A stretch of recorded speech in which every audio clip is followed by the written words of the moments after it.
الزمالك واتحاد العاصمه. الزمالك النهارده عنده ماتش مهم جدا، الفوز بيه يؤدي الى لقب قاري ويؤهله كمان الى انه يلعب سوبر افريقي في بدايه الموسم القادم. ماتش صعب قوي. نتيجه الذهاب نتيجه رخمه، والحقيقه ان نتيجه الذهاب ما تعبرش عن اللي حصل في الماتش. يعني الزمالك كان يقدر يبقى خارج كسبان 2-0 2-1 وكان يبقى مخلص البطوله من الجزائر، لكن هو يشاء ربنا سبحانه وتعالى ان المباراه تخرج 1-0، وهي نتيجه اذا تم التعامل معاها من الجهاز الفني ولاعيبه نادي الزمالك باندفاع البطوله ضاعت.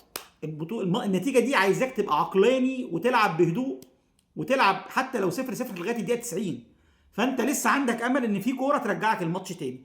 انما الاندفاع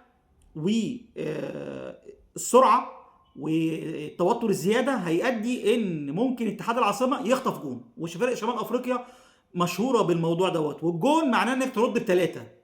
وطبعا انت مش هتلحق ترد بثلاثه اصلا، لان هيضيعوا وقت ويتمرمغوا في الارض ومشاكل وخناقات.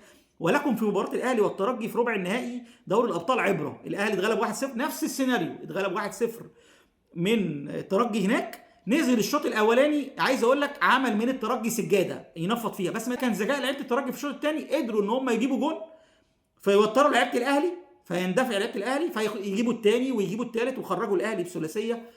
كانت يعني خدنا عليها شويه تحفيل منكم يعني كزملكاويه، لكن الحمد لله رديناها في ماتش القمه. لكن انا بقول لك البطوله سهله، البطوله يقدر نادي الزمالك انه يخلص 1-0 بهدوء شويه، تاني يجيب الجون الثاني ويامن، لان الفريق الجزائري اتحاد العاصمه هيلعب على الهجمه المرتده، فانت محتاج تبقى عقلاني قوي وانت بتلعب معاه، ومحتاج عقليه شمال افريقيا. وللاسف يعني غياب بنتايج الساذج هيأثر كتير الصراحه. فتوح حلو هجوميا لكن مش حلو دفاعيا، فلازم حد يأمن الجبهه الشمال دي.